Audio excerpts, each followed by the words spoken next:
Schmidgall is a world-traveling quantum physicist, having studied physics in California, England, and Israel before ending up at the University of Washington.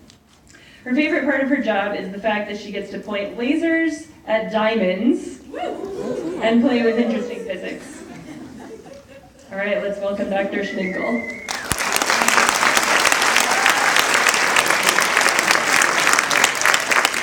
Can everybody hear me with the clicky mic? Yes. Awesome. So, I make these. And they're very, very, very cool and very, very, very pretty and very, very hard to make. But let's just take a look at how cool these things are to begin with. So, like any good scientist person, I put a scale bar on the pictures. And whenever you show micrographs, you always put a scale bar.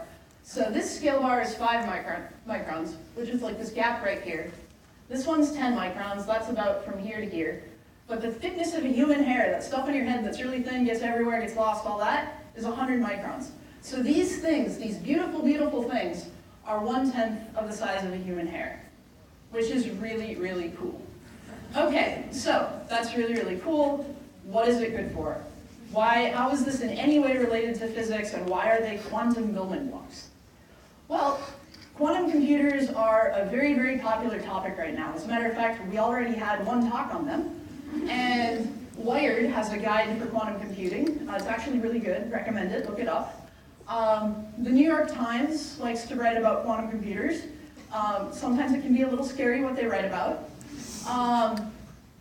The BBC thinks that we're almost there, so good on them. I'm encouraged by their optimism. I think it's great.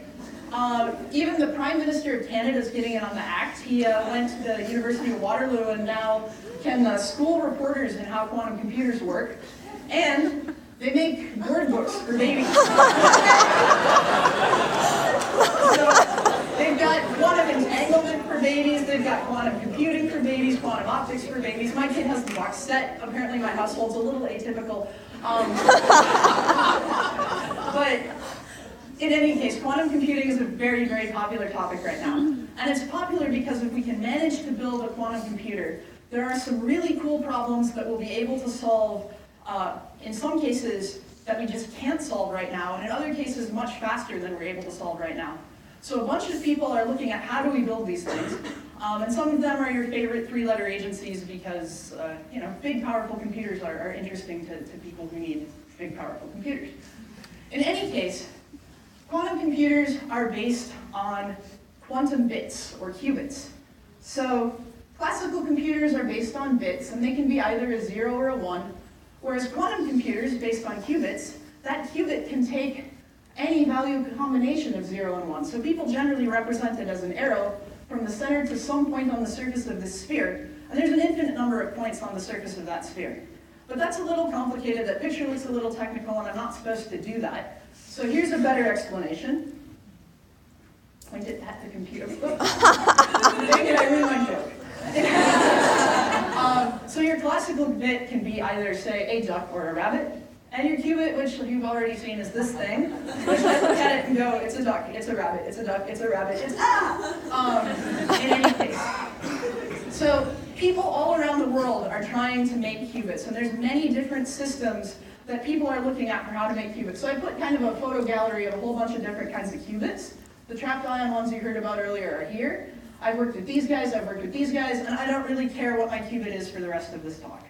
So what I care about for the rest of this talk is what happens once you have the qubit. What comes next? So in a classical computer, you have a bit. It gets turned into a whole bunch of electrons, and then you send these electrons through a wire on your chip, they go to other bits, and basically you've got lots and lots of electrons and you know how to connect them together. Now, for many of these qubits, you take your qubit and it emits a single particle of light, a single photon. And here's my photon joke. A photon checks into a hotel and is asked if he needs any help with his luggage. No thanks, I am traveling light. So, got a bad physics joke out of this talk, something to go home with. In any case, the important critical part is that your qubit will emit one photon. This could be a little bit problematic.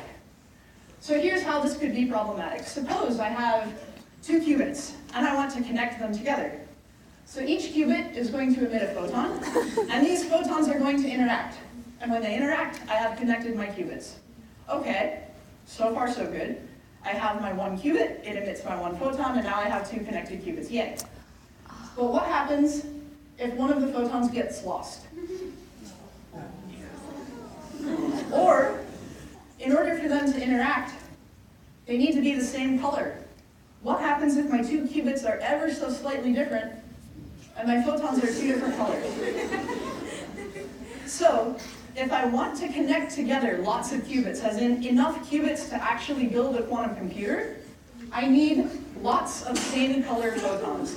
Many, many, many, many same colored photons. Because the number of connections I can get is proportional to the number of photons, and in order to be able to connect them, I need to have everything at the same color.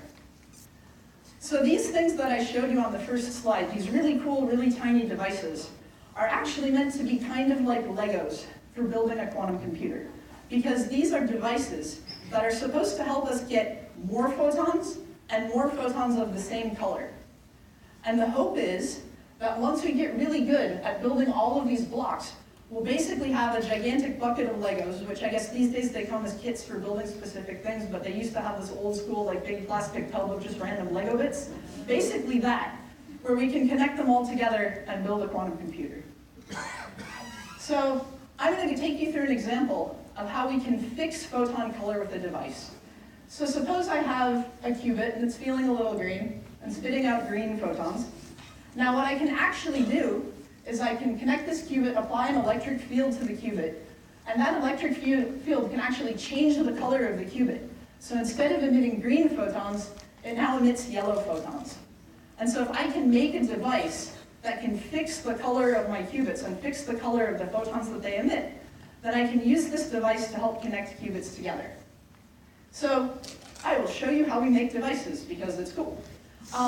We start with a blank surface, and this, in our case, we use diamonds. So this is diamond, and then on top of it's a little bit of semiconductor, and we spin on a liquid called resist. Now this resist is really cool in that if you shoot a bunch of electrons at it, it turns into glass. And then it protects the material underneath it from everything that comes next. So we can write patterns into this resist, and it's those patterns that turn into our devices. So step number 1, we write our pattern. So in this case, these are the little devices that I'm going to make. And then we want to be able to apply an electric field to our qubits. So our qubits are going to live in these little circles. The light we're going to look at is going to come out of this long wire. And we need to be able to apply an electric field to this. So then we have to add electrodes. So just simple, put down some metal around it. It's easy peasy. Well, never mind. It's really hard, actually. It took me a while to figure this one out. And then we just go into the lab and test this thing. Well, in reality, when you make these things, it looks like this. So this is me, and I'm making devices. As a matter of fact, in the computer in the back, this was like, I was doing a selfie in the lab because this is, you can put it on Facebook and then people like it. But you can actually see devices in progress over here. This is an electron microscope behind me. Basically, really, really, really powerful microscope so that you can actually see these things. And the reason I'm all dressed up is not to protect me from this, but to protect this from me. These things are so tiny that if a hair or something were to fall on them, I could wipe out a whole bunch of devices in one go. So basically, this suit just keeps me from dropping stuff on other devices. Whoop. Then we take them to the lab and we measure them. So like I said, we attach an electric field around the qubits. We shine a laser on the qubit to excite it, and we look at the light that comes out. It actually looks like this. Do optics because you get the best colors and the best photos. So my lab looks like this. I get shiny things. I shoot lasers at diamond. It's very cool. But really, all it is that simple picture before where I have a voltage that I apply to a thing and I shine a laser at it.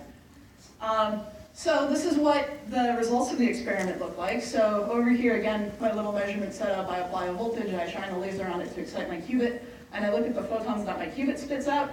And what you see here, did the battery on the laser bit just die? Oh, it did. Okay. What you see over here is that as I change the voltage, this axis here that says wavelength, that's color. So as I change the voltage, which is on the y-axis, the color is changing, which is exactly what we wanted to see. So my device can fix the color of my qubits, or the voltage is the black squares, the color is the red diamonds, and you can see that the red diamonds follow the black squares. So I'm able to fix the color of my qubits. Will it still flip the slides? Yes! Awesome! Oh, well, I think I'm done pointing at things. Okay, so this is an example of one brick. But if we're going to build a quantum computer, we need many bricks, and then we need the ability to put them all together in something that looks really fancy like this. Or functionally, we need enough Legos to be able to build a computer. So, with that, this is the group I work with. I'm a postdoc in Professor CUWiP lab. I work with a bunch of grad students, and I had to dig up an old group picture to get all of the grad students there. And then also, you have to thank the people who help you out.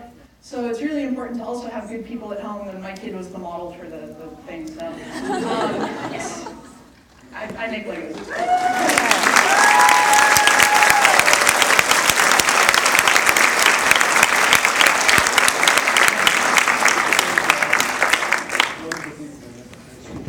Okay.